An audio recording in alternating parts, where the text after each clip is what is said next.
I'm sorry, I can't hear the speaker. There is music around.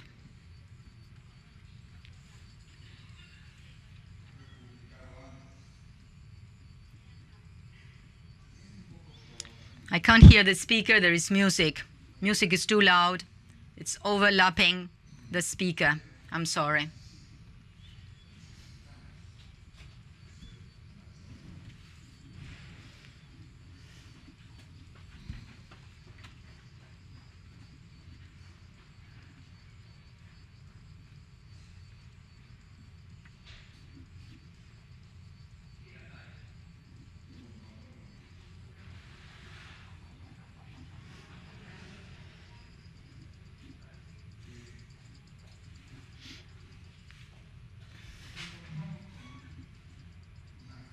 I'm sorry, I can't hear the speaker. The music is still too loud.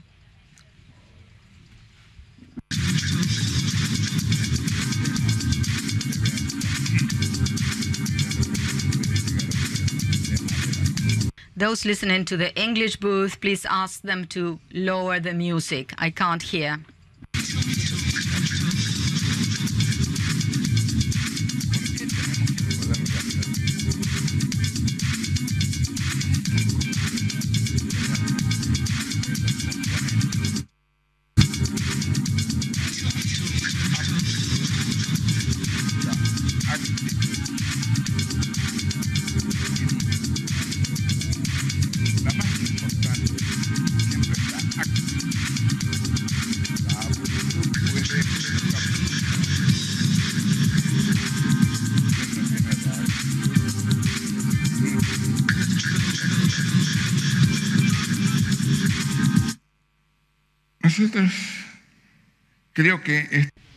Thank you.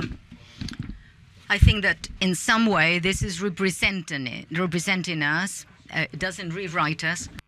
¿Y por qué? Bueno, si nos... If we place ourselves at the beginning of all times in Genesis, Nicolas and I were behind what seemed to be a chimera at that time, automating everything that could be automated in the development and maintenance of systems. We believed in that. Perhaps no one else believed in that.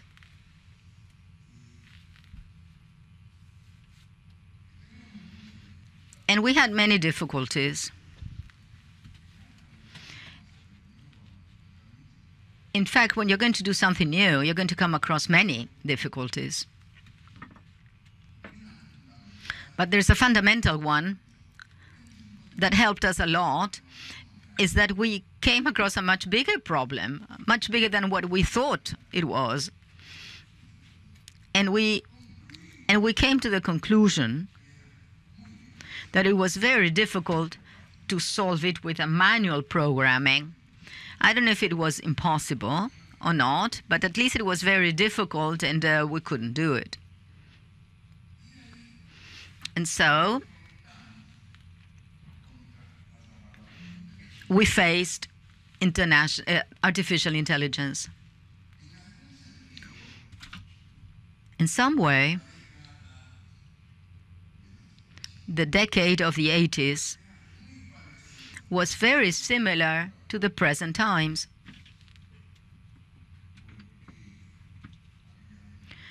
Because there was a strong euphoria about the possibilities of artificial intelligence that was overvalued, most likely, and the fact showed that it had been overvalued. It looked like a panacea. It looked like the solution to all our evils.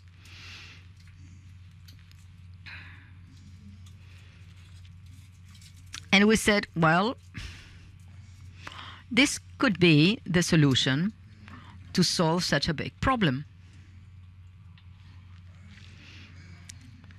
Because to solve a problem with a program, you have to transform the problem, which is an enormous group of rules, using an algorithm, and then write the algorithm as a program. And that's very difficult, and it's full of errors So we thought that it was a big solution for us, a great opportunity, this artificial intelligence. But of course, there is a minor detail there, which isn't very important. We didn't know a thing about artificial intelligence. And so,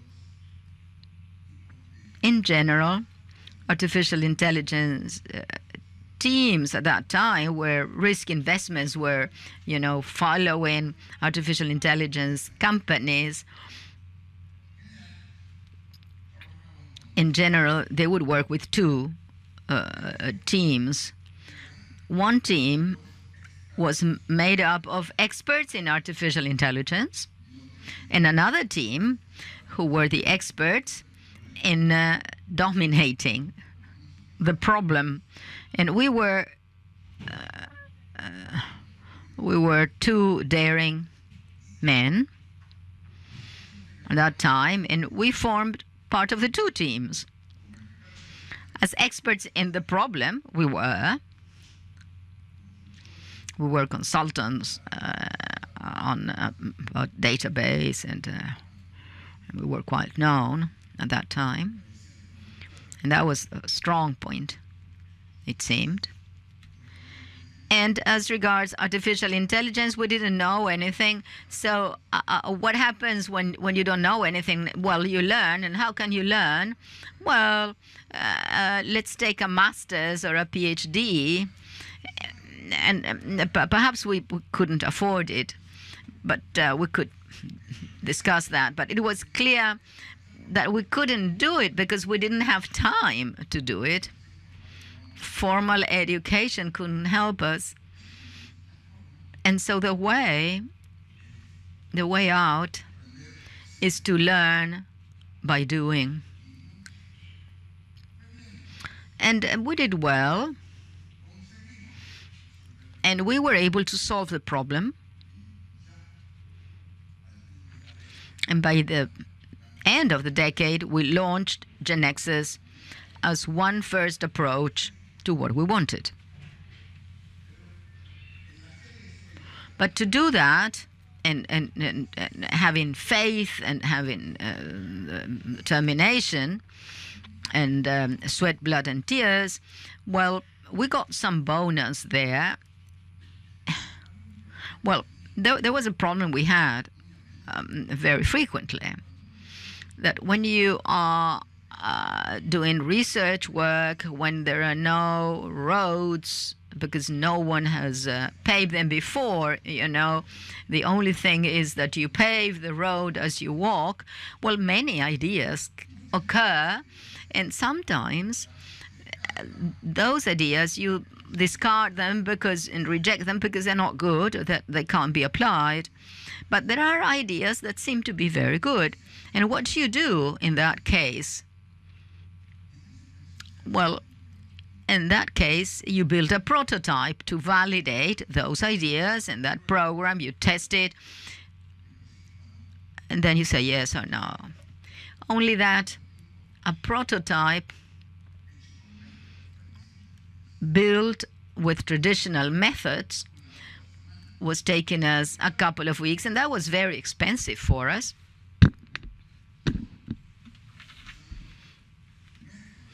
Using methods and tools of artificial intelligence, perhaps the same prototype could be built in 2 or 3 hours. And we would discard the same ideas, I suppose, but it was much cheaper. The other bonus that we got was even more important. We came to the conclusion very quickly that something wasn't working there where we thought we were strong, our role as experts on the problem, which was our force.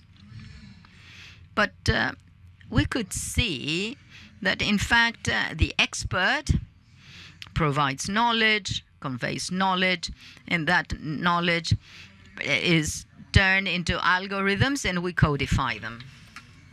Now, the problem wasn't a question of codifying algorithms. The problem was lying at the source of the knowledge. We human beings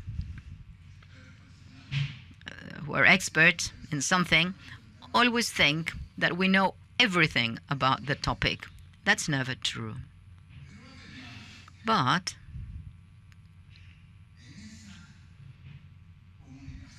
in that communication, there is always a strong subjectivity.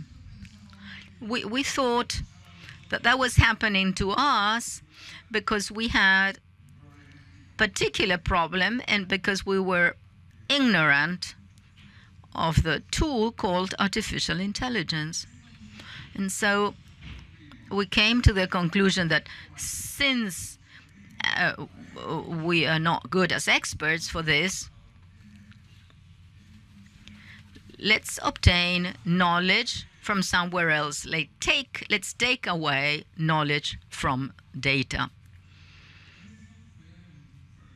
And that was a strong bonus that destiny or fate gave us, because by the decade's end, we were launching GeneXus. And at the end of that decade, at the same time, practically all artificial intelligence companies were going bankrupt.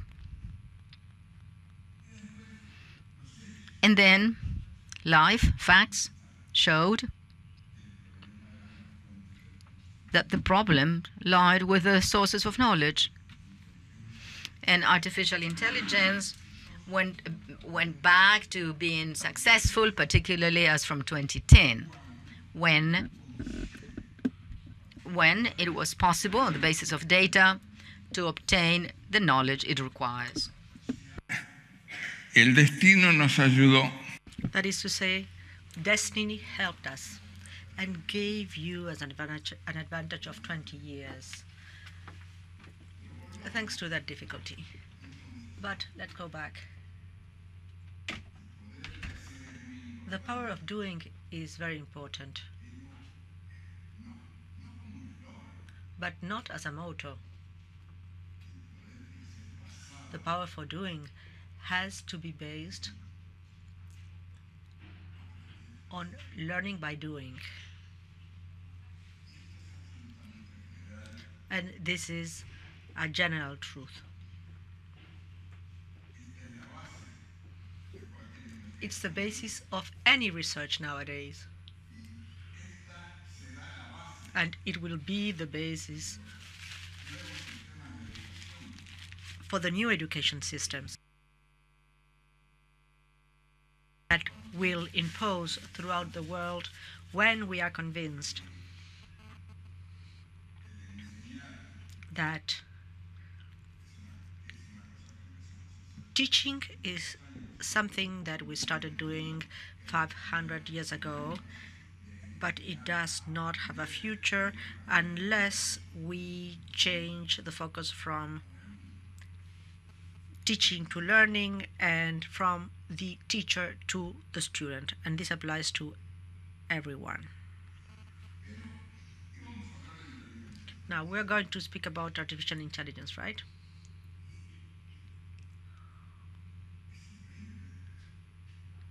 And it's amazing, but everybody speaks about artificial intelligence and everybody has an opinion.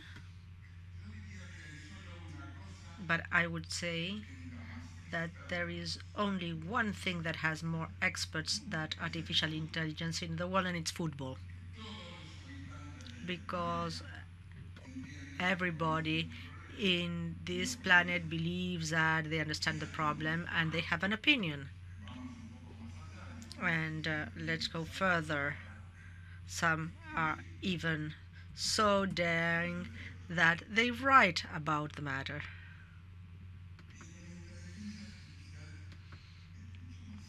However, artificial intelligence is much more serious than football, and for good and for bad, it will have very serious repercussions in the world. So I'm concerned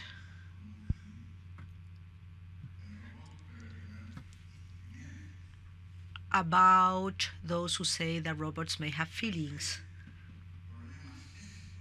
or the ethical problems.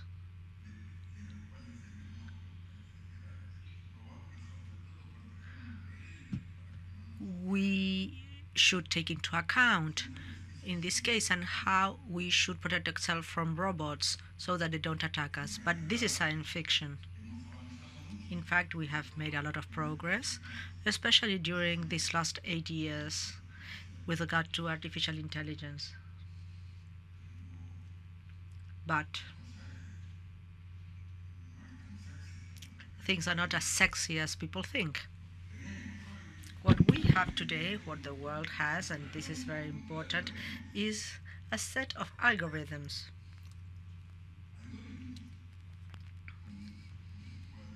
Algorithms with which we are able to obtain new knowledge, to operate with this knowledge, and to obtain results that otherwise we would be unable to obtain. All this based on these algorithms and on an amazing increase in computing power. So how are we doing in this regard?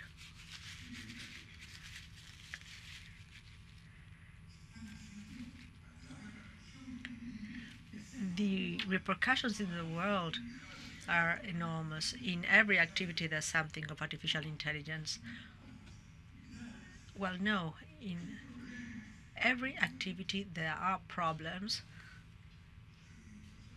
that could be solved with the help of AI, and this is very different. But what there is a lot of research. And there is a first level, the high level, which would be discovery. And this high level is reserved to enormous companies that have significant resources and big research teams, and also have the time that and the money they can dedicate to this research. In the Western world, which is the one I reasonably know, there are very few of them.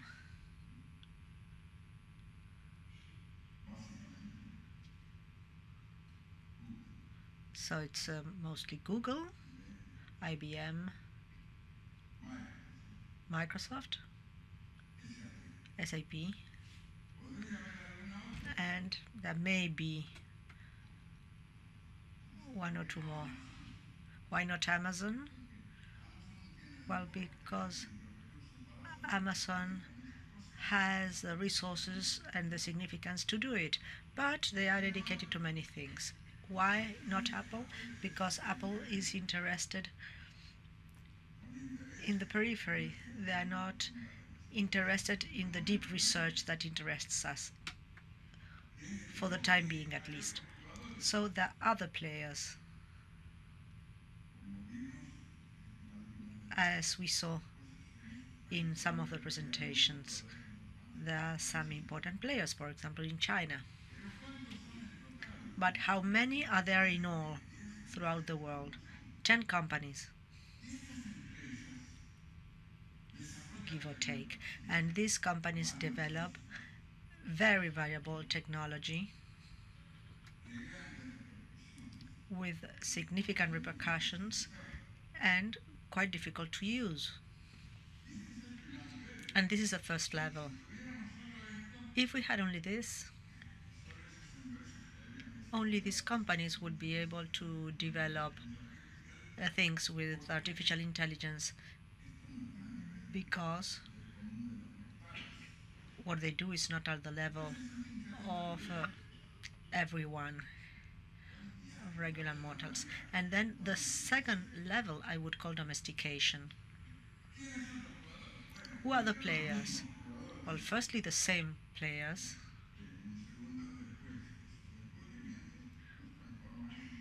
which, after the discovery, are transformed in APIs or products where the complexity is hidden to a certain extent to make them easier to use. And who else? It's not that huge companies are needed. What is needed is a lot of imagination and agility. There cannot be a system that make decisions in a slow manner. They have to be made on the spot, and there are many. So there may be many of them, and the first one is Gen Xers. Why? Well, because from the beginning of times we are a domesticator. We have always done this with the more diverse technologies. In some way, we have created a layer of abstraction, and we make everything easier.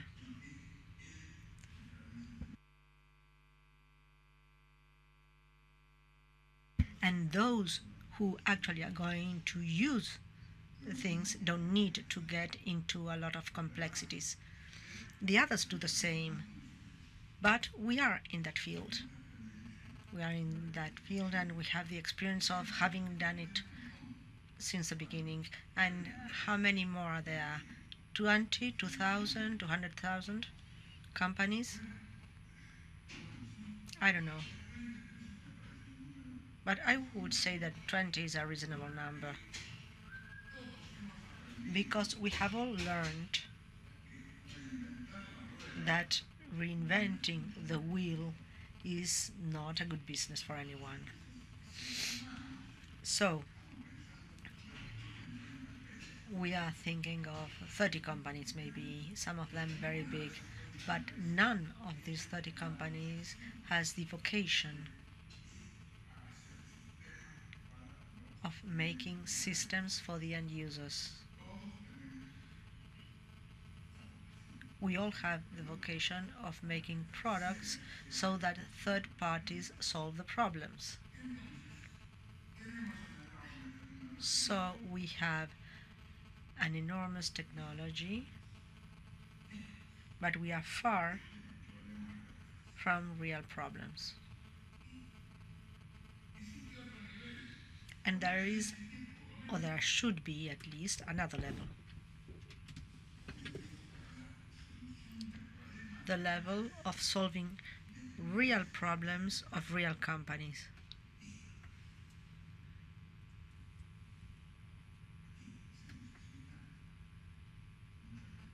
And in this case, you need a lot of people and a lot of enterprises. And what's the profile we need? We need specialists in artificial intelligence? No.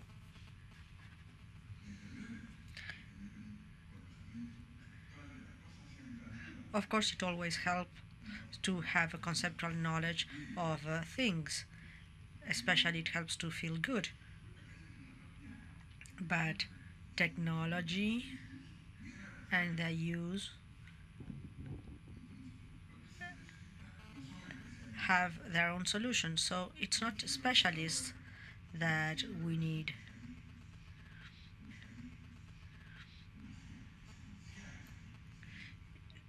In the century of specialists, it seemed essential to be a specialist. But this is the century of generalists. So we need people who go to the end user, who understand their business or his business, who finds the difficulties and the opportunities, and who is capable of describing these difficulties and opportunities with reasonable objectivity.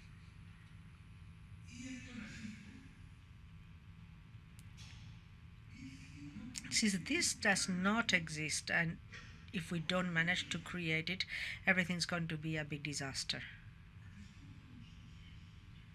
We are all partners here.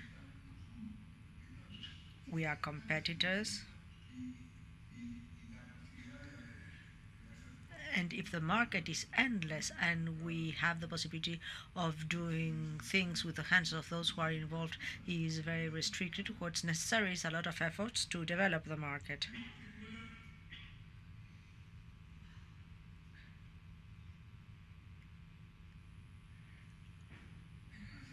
In particular, there are some obvious questions: what, why, how, where, when, who.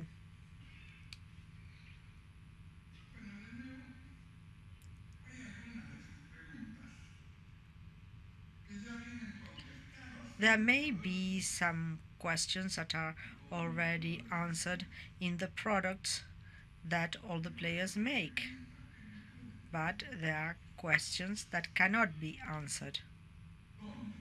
Where?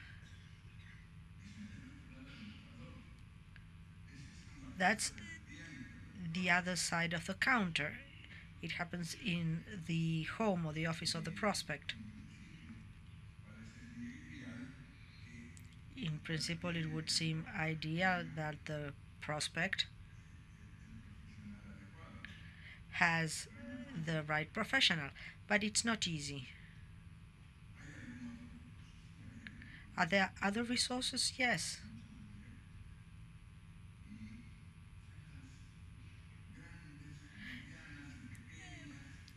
Much more direct resources, and they are the small and medium-sized software companies that take care of the end user and end up also understanding their business as much as the client's staff.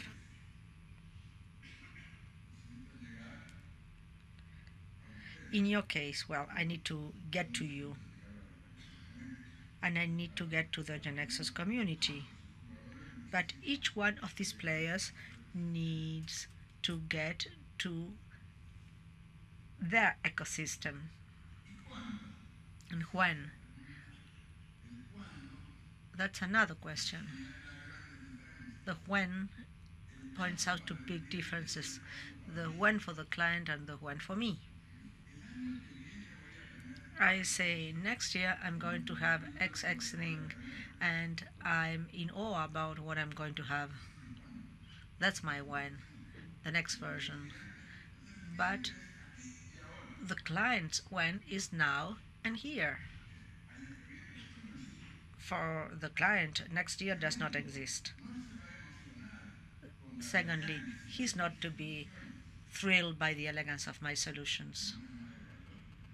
I'm not going to be assessed on that basis. He's going to assess me based on the results his business obtains. And the what? The what is what we have to look for. Let's look at GeneXus for a moment, because everything I've said is valid for GeneXus and is valid for others. We have a strong community. When Nicolas and I started this trip 34 years ago, we were quite alone. When there are no roads, when you have to build your own roads, and there's no background to what you're doing, you feel very lonely. But little by little this changed, because others came along, and there were distributors or dealers, and there were partners and software companies and clients, and that's what created little by little the ecosystem. At the time, we didn't even know that's how it was called. But it grew and grew.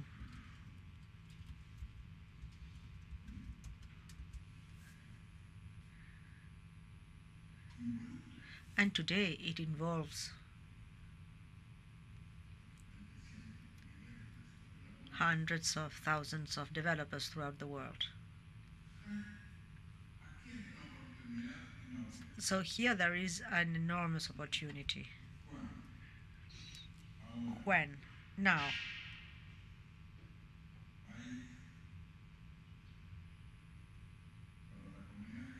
For the Genexus community, there is an opportunity, a window of 2 years, I would say, during which we have things to do. And for this purpose, we need, on the one hand, some formal actions from Genexus in order to complete and innovate, but do not wait for formal actions. Each one should think of his own part.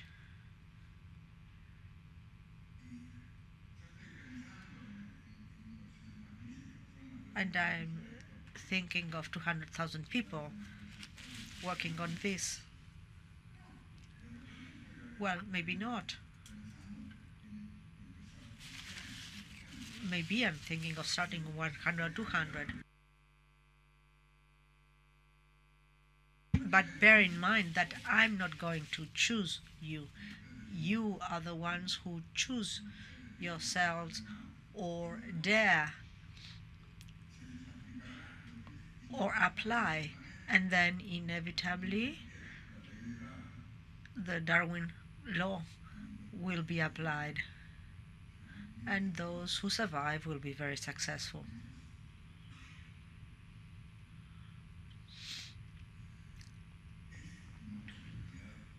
So it's an enormous opportunity for you and for us, for this whole community, a community that has almost 4,000 people who have been participating in this event right here, personally, and more than 20,000 participants, or 20,000 was the figure for last year, probably this year it's much more, who have been attending the event remotely. So there is an enormous power for doing, and let's do it.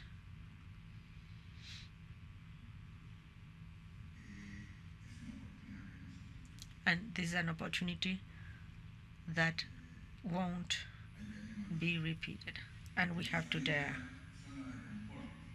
We have to get out of our comfort zone. We have to tie our shoes.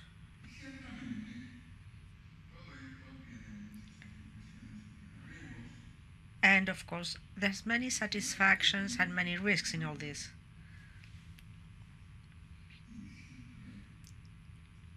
Without risks, nothing can be achieved.